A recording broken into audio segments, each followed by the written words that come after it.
Harry issues warning over deepening and exacerbating crisis as he pens emotional message. Prince Harry issued a stark warning in a message he wrote with the co-founder of one of his most beloved organizations. Prince Harry and Lesotho's Prince Seeiso co-penned an emotional and poignant message as a foreword of the latest annual report of Sentebale, the organization they launched together in the mid-2000s. In their message, the founding patrons stressed how difficult the past year has been for many people and organizations such as Sentebale, as the COVID-19 pandemic exacerbated already existing difficult situations and created fresh challenges to tackle.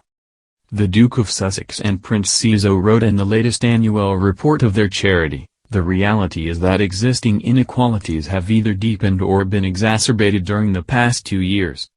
This has created a compounding effect, as the COVID-19 and HIV pandemics are intrinsically intertwined in many ways." They went on listing some of the fresh challenges created by the COVID crisis. The patron said, "Parents and carers have lost their jobs, young people can't find work, children have missed out on schooling, gender-based violence has rocketed and young people tell us their mental health has deteriorated. Poverty is on the rise." Sentebale was founded in 2006 by Harry and Seeiso, the younger brother of Lesotho's King Letsie III. The charity has successfully become a reference point in the country for children and teenagers struggling with their HIV status. Sentebale aims at supporting young people's mental health and well-being and giving them the tools to lead a long and productive life. The name of the charity is strongly linked to Princess Diana, as the Duke of Sussex himself revealed in 2007 during the concert for Diana. Sentebale, he said at the time, means forget-me-not in the Sesotho language, and represents both the late Princess of Wales' favourite flower and a reminder to everyone not to forget Lesotho and its children. In 2016, Sentebale grew to the point it was able to launch a new branch in Botswana. In their foreword, Seeiso and Harry also touched upon the COVID vaccine rollout in southern Africa, an issue the Duke of Sussex has been very vocal about. They wrote, "The global vaccine rollout has been far too slow and far too many have been left at risk. Thankfully, vaccination rates across the southern Africa region are picking up, but as many in the HIV advocacy community have known for decades, we cannot just hope for a pandemic to disappear. It takes resources, investment, ingenuity, leadership, and access to solve a public health crisis." The two royals also noted the challenges presented by the COVID crisis have taught valuable lessons, including the advantages of mixing a virtual and face-to-face approach while supporting those in need. They also voiced their pride in the work done by the organization's members and said their personal commitment to the charity remains unwavering.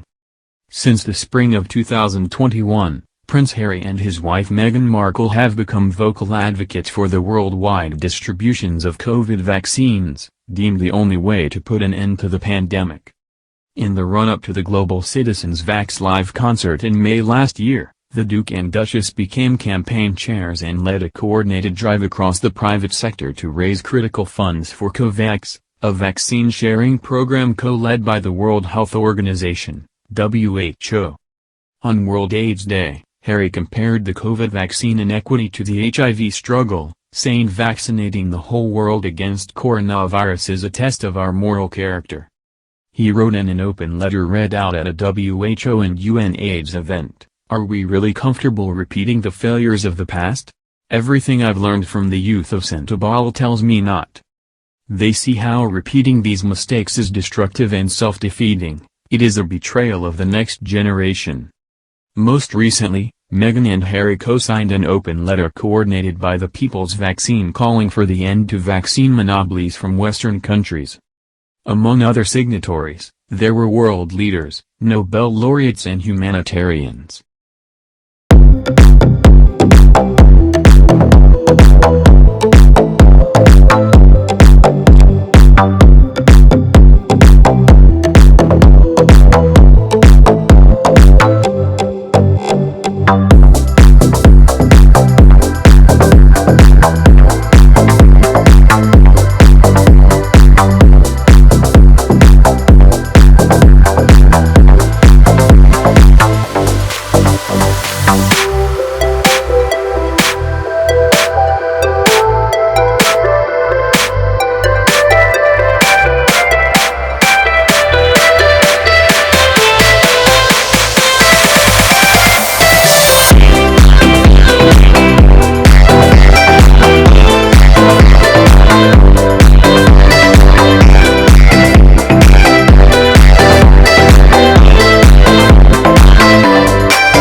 wrote in an open letter read out at a WHO and UNAIDS event, "Are we really comfortable repeating the failures of the past? Everything I've learned from the youth of Santobal tells me not. They see how repeating these mistakes is destructive and self-defeating. It is a betrayal of the next generation." Most recently, Meghan and Harry co-signed an open letter coordinated by the People's Vaccine calling for the end to vaccine monopolies from Western countries. Among other signatories, there were world leaders, Nobel laureates and humanitarians.